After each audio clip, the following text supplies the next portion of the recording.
आगे हम बात कर लेते हैं कार्निटीन की डेफिशिएंसीज और सोर्सेज की। तो कार्निटीन के सोर्सेज में हमारे पास रेड मीट और डेयरी प्रोडक्ट्स आते हैं। रेड मीट और dairy products, mainly red meat होता है। आगे एंडोजीनियसली हमारे पास बॉडी के इनसाइड किस तरह कार्निटीन सिंथेसाइज होता है, लिवर और किडनी हमारे पास लाइसिन और मेथियोनिन, इन दो हमारे पास अमीनो एसिड से वो कार्निटीन को सिंथेसाइज करता है। अब लीवर और किडनी तो इसको सिंथेसाइज कर लेते हैं, बट मसल के अंदर एबिलिटी नहीं है कि वो कार्निटीन को सिंथेसाइज कर पाए अमीनो एसिड से, इसलिए वो क्या करता है, ब्लड से कार्निटीन को अपटेक करता है। ओके, तो ये खुद से सिंथेसाइज नहीं कर सकता। डेफिशिएंसीज की बात करें, अगर कार्निटीन की डेफिशिएंसीज होंगी तो श्योरली हमारे पास लॉन्ग चेन फैटी एसिड या की क्या होगी, डिग्रेडेशन होगी। तो डिग्रेडेशन नहीं होगी तो हमारे पास एनर्जी हासिल नहीं होगी। अब ये मसला तब बनता है जब फास्टिंग चल रही होती है, क्योंकि फास्टिंग में तो ग्लूकोज लेवल कम हो जाता है, ग्लूकोज यूटिलाइज हो चुका होता है। अब बारी आती है फैटी एसिड की यूटिलाइज होने की। उसकी यूटिलाइजेशन के लिए हमारे पास फैटी एसिड्स का ट्रांसपोर्ट होना जरूरी है। अब ट्रांसपोर्ट के लिए कार्निटीन जरूरी है। ओके, तो कार्निटीन की डेफिशिएंसी दो तरीके से, एक प्राइमरी कार्निटीन डेफिशिएंसी, एक है secondary carnitine deficiency. Primary carnitine deficiency में आता है हमारे पास मेम्ब्रेन ट्रांसपोर्टर्स के डिफेक्ट्स। अब मेम्ब्रेन ट्रांसपोर्टर कौन से होते हैं, जो हमारे पास जो मैं आपको बता देता हूँ, OCTN2, ये हमारे पास ऑर्गेनिक कार्निटीन ट्रांसपोर्टर्स, ये हमारे पास ट्रांसपोर्ट होते हैं जो कि ब्लड से सेल में कार्निटीन को अपटेक करवाते हैं।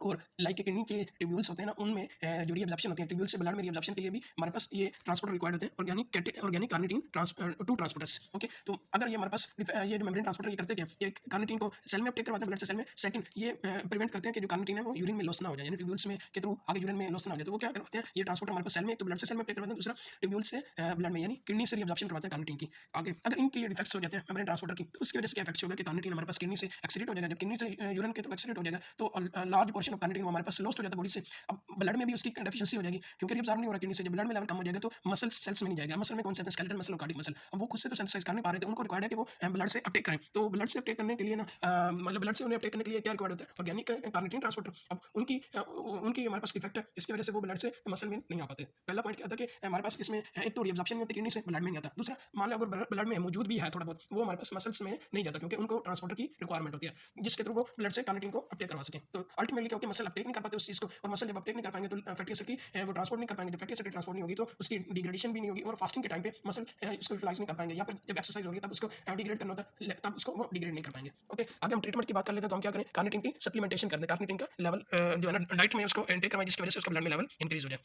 अब इसका ये कि आप कहोगे कि ट्रांसपोर्टर नहीं है, तो वो किस तरह के ट्रांसपोर्ट होगा। अब ये ऑर्गेनिक कार्निटीन ट्रांसपोर्टर थे, ये हमारे पास एक्टिव ट्रांसपोर्ट करवाते हैं। मसल में कार्निटीन ज्यादा होता है, ब्लड में कम होता है, तो ये एक्टिव ट्रांसपोर्ट करवाते हैं। बट अगर हम इतना कार्निटीन दें कि ब्लड में उसका लेवल बहुत ज्यादा रेज हो जाए इन as compared to muscle cells के अंदर जो कार्निटीन बढ़ा है, तो वो डिफ्यूजन के थ्रू फिर ट्रांसपोर्ट हो जाएगा, उससे ट्रांसपोर्टर्स की भी रिक्वायरमेंट नहीं होगी। आगे सेकेंडरी कार्निटीन डेफिशिएंसी देखें तो ये हमारे पास मेडिकल कंडीशन से एक्सटर्नल फैक्टर्स की वजह से होता है। मेडिकल कंडीशन में पहली चीज आ जाती है लिवर डिजीज। अब लिवर डिजीज हुई तो हमारे पास कार्निटीन की सेंसेस नहीं होगी, क्योंकि हमने देखा कि लिवर और किडनी दोनों में हमारे पास लाइसिन और मेथियोनिन से ये कार्निटीन को सिंथेसाइज करते हैं। अब अगर लिवर की डिजीज होगी तो सिंथेसाइज नहीं होगा। दूसरी बात, माल न्यूट्रिशन या डाइट, हमने देखा था कि ये मेनली रेड मीट में होता है और डेयरी प्रोडक्ट्स में। अगर जो पर्सन स्ट्रिक्टली वेजिटेरियन डाइट्स को फॉलो करता है तो वो रेड मीट तो इंटेक नहीं करेगा, इसकी वजह से कार्निटीन की डेफिशिएंसी हो जाएगी डाइट में। इंक्रीज डिमांड, अब प्रेगनेंसी, सीवियर इन्फेक्शन, बर्न्स और ट्रॉमा, इन सब केस में हमारे पास क्या होता है, बॉडी को एनर्जी की रिक्वायरमेंट होती है। अब वो ग्लूकोज नहीं पूरी कर सकता, उसके लिए क्या होता है, बॉडी फैट को यूटिलाइज करना शुरू कर देता है। फैट की यूटिलाइजेशन के लिए हमारे पास उसका ट्रांसपोर्ट होना जरूरी है माइटोकॉन्ड्रिया में। माइटोकॉन्ड्रिया में ट्रांसपोर्ट होने के लिए उसको कार्निटीन रिक्वायर्ड है। अब कार्निटीन की डिमांड बढ़ जाती है। अब डिमांड बढ़ गई तो हमारे पास डेफिशिएंसी भी हो जाएगी, इसलिए हमें डाइट में उसकी कमी को पूरा करना पड़ता है। आगे हम मेडिकल प्रोसीजर्स की बात करें तो haemodialysis remove carnitine from the blood, ये किस तरह। अब जिनकी किडनी फेलियर हो जाता है उनकी डायलिसिस होती है। अब डायलिसिस में तो होती है थिन मेम्ब्रेन जो कि हमारे पास वेस्ट का ट्रांसपोर्ट करती है। अब कार्निटीन हमारे पास एक स्मॉल सा मॉलिक्यूल होता है जो कि इजीली डिफ्यूज हो जाता है। अब वो जो मेम्ब्रेन होती है हीमोडायलिसिस की मेम्ब्रेन, जो यूज होती है, हीमोडायलेटर यूज होता है, उसकी मेम्ब्रेन के क्रॉस ये ट्रांसपोर्ट हो जाता है बाकी वेस्ट के साथ। ओके, अब जब वो ट्रांसपोर्ट हो जाता है इसलिए तो वो ब्लड से लॉस हो जाएगा।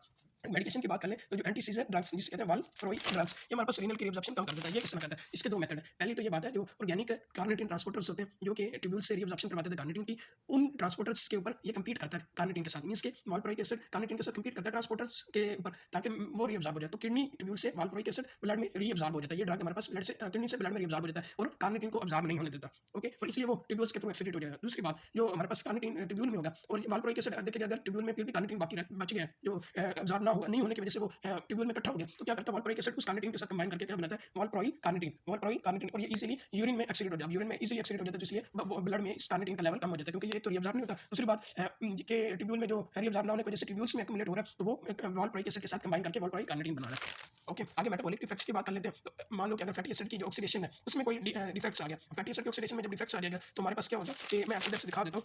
अगर तो हमने बीटा ऑक्सीडेशन रिएक्शन पहले पढ़ लेते तो वो और अच्छा था हमारे पास। अगर बीटा ऑक्सीडेशन रिएक्शंस में हमारे पास क्या होता है कि फैटी एसिड सबसे पहले जो कार्निटीन शटल के थ्रू ये हमारे पास ट्रांसपोर्ट और अल्टीमेटली फैटी एसिड में हमें मौजूद है। अगर इसकी ऑक्सीडेशन ना हुई, डिग्रेडेशन ना हुई, तो इसका लेवल एक्युमुलेट होना शुरू हो जाता है माइटोकॉन्ड्रिया में। अब ये माइटोकॉन्ड्रिया में एक्युमुलेट होना चाहिए तो सेल के लिए टॉक्सिक है। तो सेल क्या करता है, इससे कार्निटीन के साथ कंबाइन कर देता है, इस एसाइल कोएंजाइम को कार्निटीन के साथ कंबाइन कर देता है, तो क्या बना देता है असाइल कार्निटीन। और असाइल कार्निटीन फिर आपको पता है कि वो इजीली यूरिन के थ्रू एक्सक्रीट हो जाते हैं। ओके, तो हमने देखा कि मेटाबॉलिक डिफेक्ट्स में क्या होगा, यदि फैटी एसिड की ऑक्सीडेशन में डिफेक्ट्स होता है तो एसाइल कोएंजाइम की एक्युमुलेशन होना शुरू हो जाएगी और वो हमारे पास क्या होगा, कार्निटीन के साथ कंबाइन करके असाइल कार्निटीन बना देगा जो कि एक्सक्रीट हो जाएंगे। आगे हम CPT1 डेफिशिएंसी और CPT2 डेफिशिएंसी का डिफरेंस देख लेते हैं। जो CPT1 की डेफिशिएंसी है वो मेनली लीवर के ऊपर लीवर को अफेक्ट करती है। ओके, अब लीवर को अफेक्ट करती है तो हमने देखा था कि जब फास्टिंग होती है तब हमारे पास क्या होता है, ग्लूकोज का तो लेवल कम हो चुका था, फैटी एसिड ने डिग्रेड होकर हमारे पास फैटी एसिड ने डिग्रेड होकर हमारे पास ये एसिटाइल कोएंजाइम में बनाना होता है। वो जो एसिटाइल कोएंजाइम में बनता है, उस एसिटाइल कोएंजाइम ने हमारे पास ग्लूकोनियोजेनेसिस के थ्रू क्या करना था, ग्लूकोज बनाना था। अब लीवर की को ये CPT1 डेफिशिएंसी की वजह से फैटी एसिड की ट्रांसपोर्ट नहीं होती, क्योंकि हमारे पास हमने देखा कि ट्रांसपोर्ट के लिए हमारे पास कार्निटीन शटल के लिए प्रोटीन एंजाइम है। ओके, उनका होना जरूरी है। अब CPT1 की अगर डेफिशिएंसी होगी तो हमारे पास ये असाइल कार्निटीन नहीं बनेगा और माइटोकॉन्ड्रिया के अंदर इंसर्ट नहीं होगा। ओके, तो ये लीवर को अफेक्ट करेगा जिसकी वजह से fatty acid ultimately mitochondrial matrix में नहीं जा पाएगा, उसकी डिग्रेडेशन नहीं होगी और एसिटाइल कोएंजाइम जो कह रहे थे हम फैटी एसिड की ऑक्सीडेशन से बनता है वो हमारे पास नहीं बनेगा और जिससे जो जो कि ग्लूकोनियोजेनेसिस के थ्रू ग्लूकोज बना रहा था वो नहीं बनेगा। तो हमारे पास क्या हो जाएगा, मेन इशू क्या हो जाएगा, impairs liver ability to make gluconeogenesis during fasting. Okay, तो हमारे पास फास्टिंग के टाइम पे जो फैटी एसिड डिग्रेड होकर ग्लूकोज बनाते थे अल्टीमेटली ग्लूकोनियोजेनेसिस के पाथवे के थ्रू, वो हमारे पास इम्पेयर हो जाता है। अब जब ग्लूकोज की फॉर्मेशन लीवर से थ्रू नहीं होगी, श्योरली फास्टिंग के टाइम पे ब्लड ग्लूकोज लेवल मेंटेन नहीं रहेगा, जिसकी वजह से हम क्या कर सकते हैं, हाइपोग्लाइसीमिया होगा। अब हाइपोग्लाइसीमिया की वजह से हाइपोग्लाइसेमिक शॉक हो जाएगा। अगर बहुत 20 से 50 तक 20 से 50 मिलीग्राम पर डेसीलीटर अगर ब्लड ग्लूकोज लेवल आ जाता है तो हाइपोग्लाइसेमिक शॉक हो जाता है, जिसमें आगे कोमा और डेथ हो सकती है। अगर CPT2 डेफिशिएंसी देखें तो ये कार्डियक और स्केलेटल मसल को अफेक्ट करती है। अब इसकी वजह से हमारे पास क्या होगा कि मसल जो एक्सरसाइज के दौरान या फास्टिंग के टाइम पे फैट को डिग्रेड करके हमारे पास एनर्जी हासिल करता था, तो वो हासिल नहीं कर पाएगा, क्योंकि जो उसकी एबिलिटी जो है ना फैट को डिग्रेड करने वाली वो इम्पेयर हो जाएगी। क्योंकि अगर फैटी एसिड हमारे पास ट्रांसपोर्ट ही नहीं हो रहे हैं, जो सॉरी फैटी एसिड CPT2 की डेफिशिएंसी की वजह से फैटी एसिड हमारे पास long chain fatty acyl coenzyme में कन्वर्ट नहीं हो रहे, मींस असाइल कार्निटीन हमारे पास असाइल कोएंजाइम में कन्वर्ट नहीं हो रहा, तो वो किस तरह डिग्रेड होगा। ओके, तो जब डिग्रेड नहीं होगा तो हमारे पास एनर्जी भी मसल हासिल नहीं कर पाएगा। अब ये हमारे पास नॉर्मल केस में तो कोई इशू नहीं है, क्योंकि वो ग्लूकोज हासिल करके उससे अपनी एनर्जी को कमी को पूरा कर रहा है। बट जब फास्टिंग की केस आता है तब हमारे पास वो फैट को डिग्रेड करके उसने बनाना होता है ग्लूकोज, वो नहीं बना पाएगा। अब इसकी वजह से इसके क्या हो जाता है, कार्डियोमायोपैथी, कार्डियक मसल अगर इफेक्ट होता है तो कार्डियोमायोपैथी, इसके अलावा मसल वीकनेस हो जाती है, श्योरली एनर्जी की डेफिशिएंसी होगी और मायोग्लोबिनीमिया आफ्टर एक्सरसाइज। अब मायोग्लोबिन का जो लेवल है ना वो हमारे पास ब्लड में इंक्रीज होना शुरू हो जाएगा एक्सरसाइज के बाद। मायोग्लोबिनीमिया की अगर हम रीजन देखें तो उसमें हमारे पास क्या होता है कि एक्सरसाइज में अब सारी एनर्जी तो यूटिलाइज हो चुकी है, जितना भी ग्लूकोज होगा, फैट डिग्रेड हो नहीं रहा, तो वो एनर्जी की स्टार्वेशन की वजह से सेल क्या हो जाता है, अपनी मेम्ब्रेन्स को मेंटेन नहीं कर पाता और रप्चर हो जाता है। अब मसल सेल जब रप्चर होगा तो अपने सारे कंटेंट वो ब्लड में स्पिल कर देगा। अब उसका जो कंटेंट्स में जो मेन मसल जिस चीज़ से फील्ड होता है वो हमारे पास मायोग्लोबिन होता है। मायोग्लोबिन जो कि ऑक्सीजन को हमारे पास ट्रैप करके रखता था, अब वो मेन कंटेंट होता है उसका मसल सेल का। तो जब ये मसल सेल रप्चर होगा तो मायोग्लोबिन हमारे पास ब्लड में इंक्रीज हो जाएगा, हम क्या कहते हैं, मायोग्लोबिनीमिया हो गया हमारे पास। अगेन नेक्स्ट हम लेक्चर में क्या देखेंगे कि किस तरह शॉर्ट और मीडियम चेन फैटी एसिड हमारे पास माइटोकॉन्ड्रिया के अंदर इंसर्ट होते हैं और जो एक्चुअल बीटा ऑक्सीडेशन रिएक्शंस होते हैं वो किस तरह होते हैं हमारे पास, उनमें क्या क्या स्टेप्स होते हैं और एनर्जी की यील्ड कितनी होती है बीटा ऑक्सीडेशन से। जो हमारे पास लाइक इन बुक में दिखाया हुआ कि पामिटाइल कोएंजाइम में जो कि 16 कार्बन वाला फैटी एसिड है, उसकी डिग्रेडेशन से हमारे पास 131 हमारे पास ATP बनते थे ग्रोस, और नेट ATP देखे तो 129 बनते हैं। तो ये हम नेक्स्ट लेक्चर में इंशाल्लाह कवर करेंगे।